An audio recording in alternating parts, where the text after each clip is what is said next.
दिव्य योगासन की तरफ से मुंबई के निकट वज्रेश्वरी में मां पीतांबरा देवी यानी माता बगलामुखी मंदिर का निर्माण होने जा रहा है। आपसे सहयोग की अपेक्षा करते हैं। अगर आप सहयोग करना चाहते हैं, मदद करना चाहते हैं तो आप बैंक ट्रांसफर, पेटीएम या यूपीआई के द्वारा दान दे सकते हैं और यह दान इनकम टैक्स की आयकर धारा पीटीजी के अंतर्गत टैक्स में छूट का लाभ ले सकते हैं। इसके अलावा इसके बारे में जानकारी नीचे डिस्क्रिप्शन में दी गई है, वहां से आप जानकारी प्राप्त कर सकते हैं। इसके अलावा मुंबई के निकट वज्रेश्वरी में 2 दिन का मातंगी साधना शिविर का आयोजन होने जा रहा है। इसमें 1.25 लाख से लेकर 5.5 लाख मंत्र का अनुष्ठान होगा। मातंगी हमारी इच्छाओं को पूर्ण करने वाली देवी मानी जाती हैं।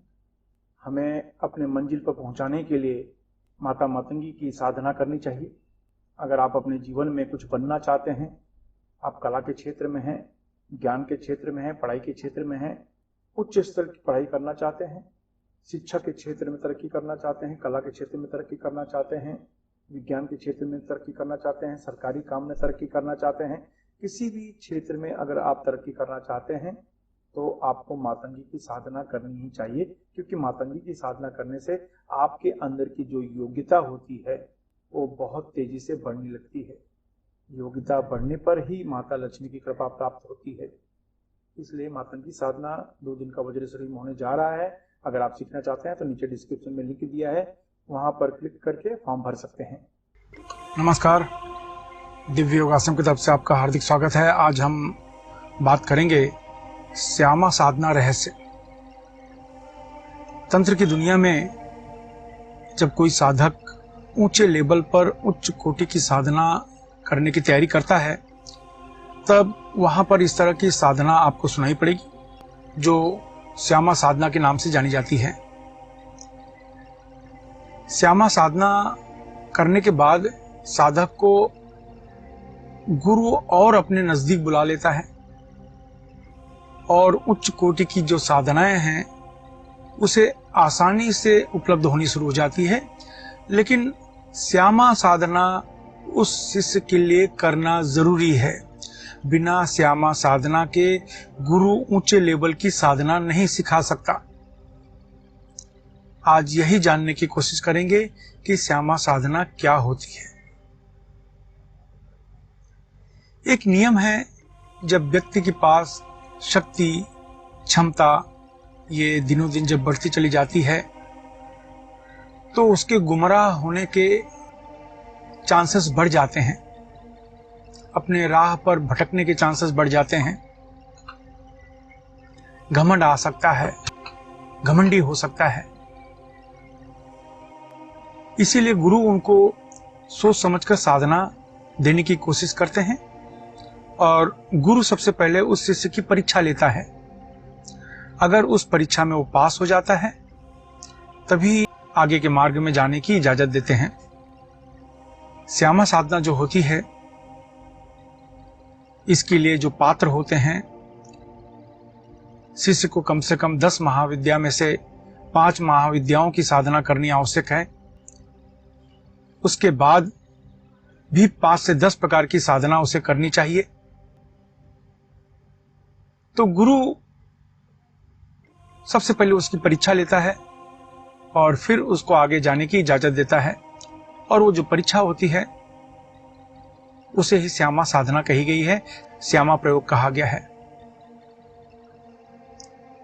इस प्रयोग के तहत गुरु शिष्य को एक बहुत ही सुनसान, डरावने माहौल में ले जाता है, डरावने स्थान पर ले जाता है।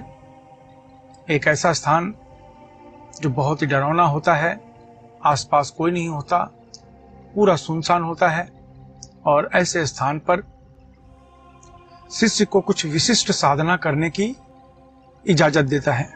और यह साधना रात भर चलती है। इस साधना के दौरान रात भर उसके सामने भैरवी बैठी रहती है। भैरवी का मतलब है अपोजिट सेक्स। अगर कोई महिला साधना कर रही है तो उसके सामने पुरुष बैठता है, और अगर कोई पुरुष साधना कर रहा है तो उसके सामने भैरवी बैठती है। पुरुष जो सामने बैठता है उसको भैरव कहते हैं, और जो स्त्री बैठती है उसे भैरवी कहते हैं।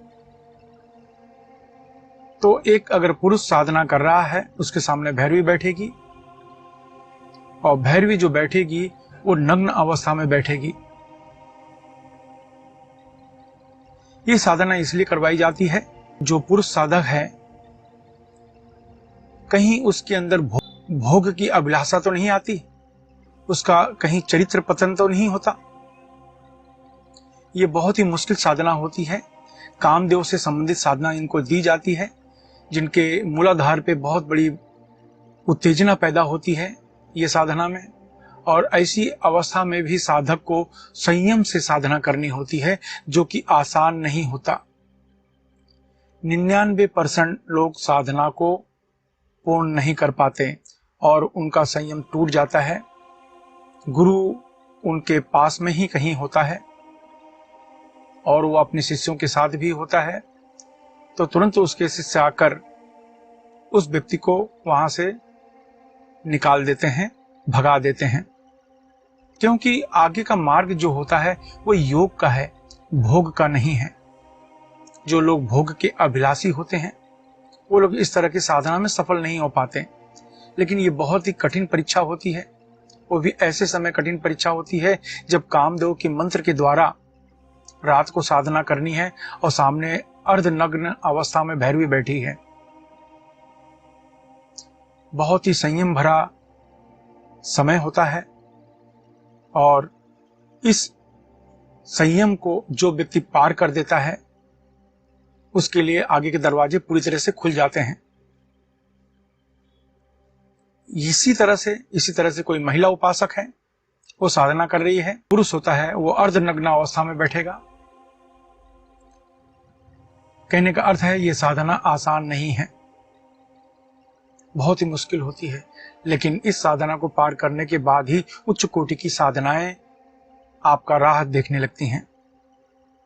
अब सवाल ये होता है कि ये क्या उचित है या अनुचित है?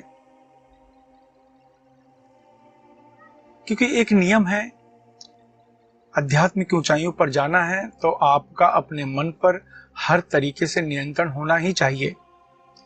इस नियंत्रण को परखने के लिए जो अध्यात्म विज्ञान है, जो तंत्र विज्ञान है, उनके जो जानकार होते हैं, उनके जो गुरु होते हैं, वो इस तरह की परीक्षा लेते हैं।